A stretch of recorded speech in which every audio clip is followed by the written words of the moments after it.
Good morning friends, my name is Sangeeta Patel, असोमेक विद्यालय Killa Pardi. Subject Hindi, chapter number 5, चिड़ियाघर की सैर। तो बच्चों, हमने चिड़ियाघर की सैर का लेसन देखा। अब हम अभ्यास और स्वाध्याय के प्रश्नों के उत्तर देखेंगे। अभ्यास प्रश्न 1, ऊंची आवाज में पढ़िए। तो बच्चों, ये आपको ऊंची आवाज में पढ़ना है। नंबर 1, क्ष। यहाँ पे तीनों शब्दों में क्ष दिए गए हैं और हमें उसको पढ़ना है। रक्षक, रक्षा और पक्षी। 2 नंबर, त्र। तो यहाँ पे तीनों शब्दों में त्र दिया गया है, तो हमें उसे ऊंची आवाज में पढ़ना है। पत्र, नेत्र और पुत्र। नंबर 4, यहाँ पे न। तो आज्ञा, ज्ञान और प्रज्ञा। नंबर 4, श्र। तो श्रम, परिश्रम और विश्राम। प्रश्न 2, पढ़िए और लिखिए। मक्खन, मक्खी। यहाँ पे ख, आधा क है और ख है। यहाँ पे आधा च और छ है, तो मच्छर और मगरमच्छ।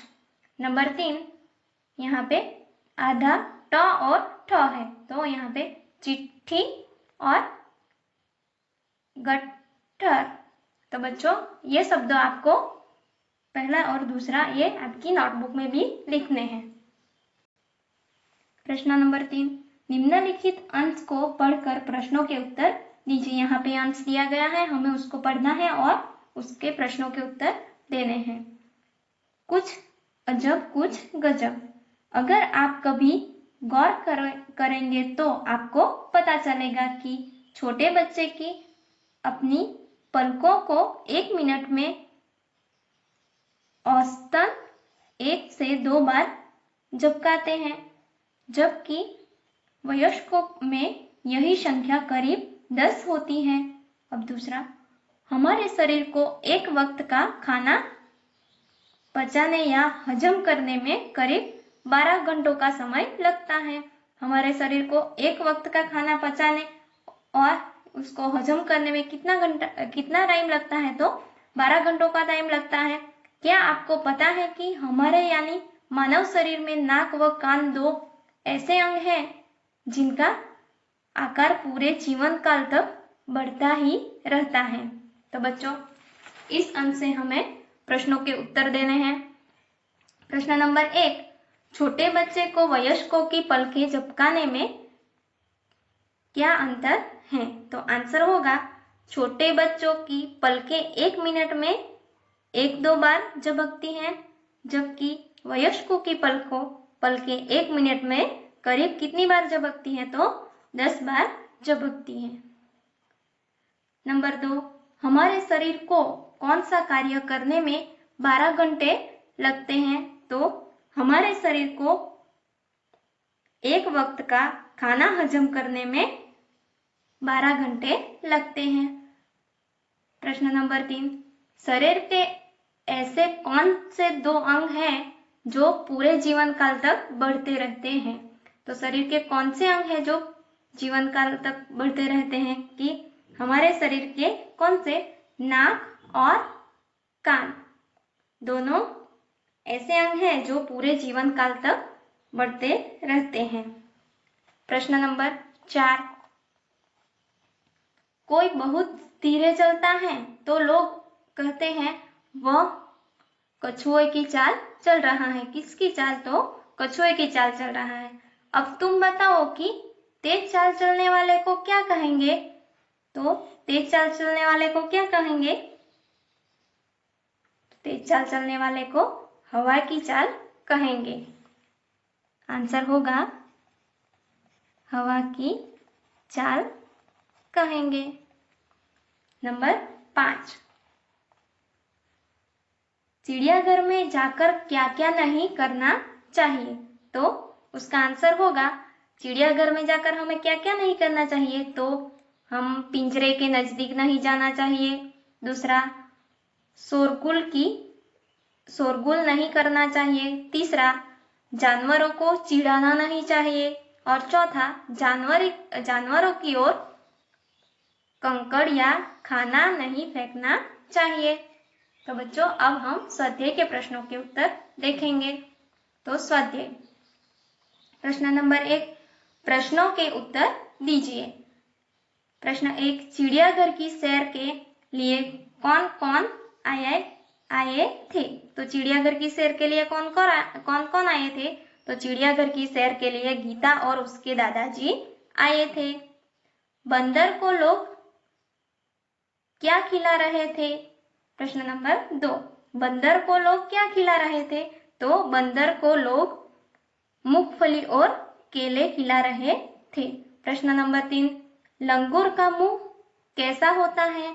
तो लंगूर का मुंह काला होता है। प्रश्न नंबर 4, तालाब में क्या था? तो आंसर होगा तालाब में रंग बिरंगी मछलियां और बतख थी। प्रश्न नंबर 5, गीता ने किसे पत्थर बताया? तो आंसर होगा गीता ने कछुए को पत्थर बताया। प्रश्न नंबर 6, कछुए का रक्षक क्या है? तो आंसर होगा कछुए का रक्षक उसका आवरण है। प्रश्न नंबर 7, विदेशी पक्षी का नाम क्या था? तो आंसर होगा विदेशी पक्षी के नाम काकातुआ है। प्रश्न नंबर 8, सबसे बड़े पक्षी का नाम लिखिए। तो सबसे बड़ा पक्षी कौन सा है? तो शुतुरमुर्ग। प्रश्न नंबर 2, उदाहरण के अनुसार रेखांकित शब्दों की जगह उचित शब्द रखकर वाक्य पूरा कीजिए। तो यहाँ पे उदाहरण है, पेड़ पर बंदर लटक रहा है। पेड़ पर क्या लटक रहा है? तो बंदर लटक रहा है। तो रेखांकित शब्द कौन सा है? तो बंदर।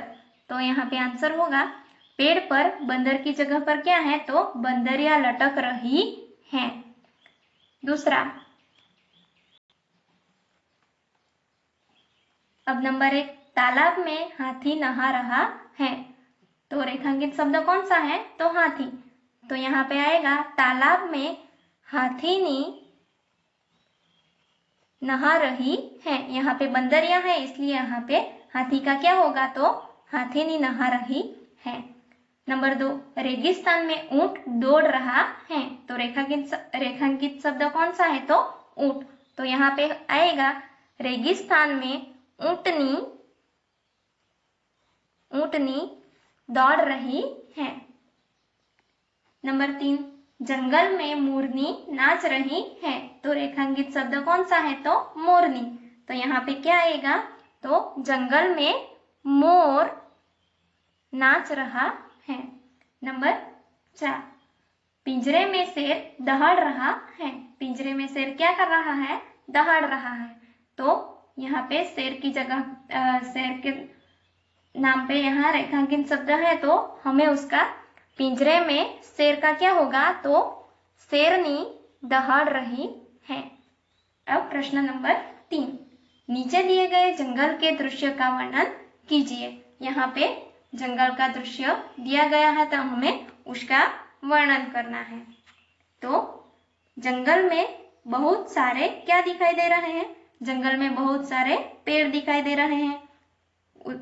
उनमें से एक पेड़ पर क्या है? यहाँ पे एक पेड़ पर बंदर दिखाई दे रहा है। यहाँ बहता हुआ एक झरना दिखाई दे रहा है। उसके किनारे एक लंबी गर्दन वाला क्या दिखाई दे रहा है? तो जिराफ दिखाई दे रहा है। और दूसरे किनारे एक हाथी खड़ा दिखाई दे रहा है।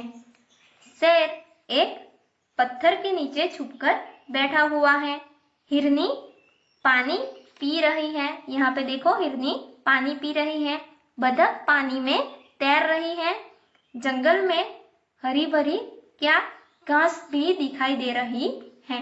हरी भरी घास पर एक खरगोश बैठा हुआ है। आकाश में पक्षी उड़ रहे हैं और यहाँ जंगल का दृश्य बड़ा मनोहर दिखाई दे रहा है। अब प्रश्न नंबर 4, चित्र के आधार पर रिक्त स्थानों की पूर्ति कीजिए। तो चित्र के आधार पर हमें रिक्त स्थानों की पूर्ति करनी है। तो यहाँ पे नंबर 1 खाली जगह जोर से गरजा, तो जोर से कौन गरजा, तो यहाँ पे होगा शेर। दूसरा, चिड़ियाघर में एक सींग वाला खाली जगह था, तो चिड़ियाघर में क्या था ये, तो एक गैंडा था, गैंडा था। तालाब में खाली जगह तैर रही थी, तालाब में कौन तैर रही थी, तो बतख, तालाब में बतख तैर रही थी। नंबर 4 हरियल खाली जगह टे टे करता था, हरियल यानी कि क्या, हरियल खाली जगह टे टे करता था, तो कौन, तो तोता, हरियल तोता टे टे करता था। प्रश्न नंबर 5 चित्र पहचान कर आयत में से उसका हिंदी नाम ढूंढकर लिखिए। यहाँ पे उसके हिंदी नाम दिए गए हैं और यहाँ पे चित्र दिए गए हैं, तो हमें उसको ढूंढकर लिखना है। तो पहला चित्र किसका है, तो ये क्या है, तो शेर, तो यहाँ पे शेर। दूसरा चित्र किसका है, तो मूंगफली, यहाँ मूंगफली, मूंगफली। तीसरा चित्र केला, तो खाली जगह में केला। चौथा चित्र ये क्या है, तो गैंडा, तो बच्चों यहाँ पे गैंडा लिखना है। और ये किसका चित्र है, तो ये है भालू, तो यहाँ पे भालू। और ये कौन सा चित्र है, तो ये चित्र मछली का है, तो यहाँ पे हमें मछली लिखना है, तो मछली। अब ये किसका चित्र है, तो ये है मगर, तो हमें यहाँ पे मगर। अब ये दूसरा चित्र किसका है, तो ये गोरैया, तो इसको यहाँ पे गोरैया। बच्चों ये तीसरा चित्र कौन सा है, तो ये है तोता, तो हमें यहाँ पे तोता लिखना है, तोता। ये चित्र किसका है, तो ये मोर, तो यहाँ पे मोर। और ये क्या है, तो शुतुरमुर्ग, तो हमें यहाँ पे शुतुरमुर्ग लिखना है। और ये कौन सा चित्र है, तो ये किसका चित्र है, तो ये हाथी का चित्र है, तो यहाँ पे हमें हाथी लिखना है। तो बच्चों ये स्वाध्याय और अभ्यास के प्रश्नों के उत्तर आपको आपकी हिंदी की नोटबुक में लिखना है। और भाषा सज्जता हम देखेंगे, ये आपको सिर्फ समझने के लिए है। शब्दकोश में शब्दों को एक निश्चित क्रम में रखा जाता है, शब्दकोश में शब्दों को ढूंढने का तरीका आगे दिया गया है। तो हम शब्दकोश में हिंदी वर्णमाला का क्रम देखते हैं। तो स्वर और व्यंजन, तो स्वर में अ, आ, ई, उ, रू, ए, ऐ, ओ, औ के बाद क्या होगा, औ के बाद अब व्यंजन देखेंगे। क, ख, ग, घ, च, छ, ज, ज, न, झ, ट, ठ, ड, ढ, अण, त्र के बाद क्या आएगा, त के बाद क्या होगा, तो त्र, थ, द, ध, न, प, फ, ब, भ, म, य, र, ल, व, श, और ह। तो बच्चों अब हम शब्दकोश को देखेंगे। तो ये सिर्फ आपको याद रखने के लिए कुछ खास बातें हैं। मानो तुम क वर्ण से शुरू होने वाले शब्दों ढूंढना है, शब्दकोश में उनका क्रम इस प्रकार होगा। हमें शब्दकोश में कैसे लिखना है वो सीखना है। तो पहले कंगाल, बाद में कपूर, कारावास, किलकारी, कीर्ति, कुदाल, कूप, कृषि, केंद्र, केतकी, कैदी, कोश, कौतुक, क्या, क्रम और क्षमा। ऐसे हमें कैसे लिखना है वो आपको शब्दकोश का जो क्वेश्चन होगा उसको आपको पहले स्वर और बाद में व्यंजन से आपको शब्दकोश को क्रम में लिखना है। Thank you. और स्वाध्याय और अभ्यास के प्रश्नों के उत्तर आपको आपकी हिंदी की नोटबुक में लिखना है। Thank you.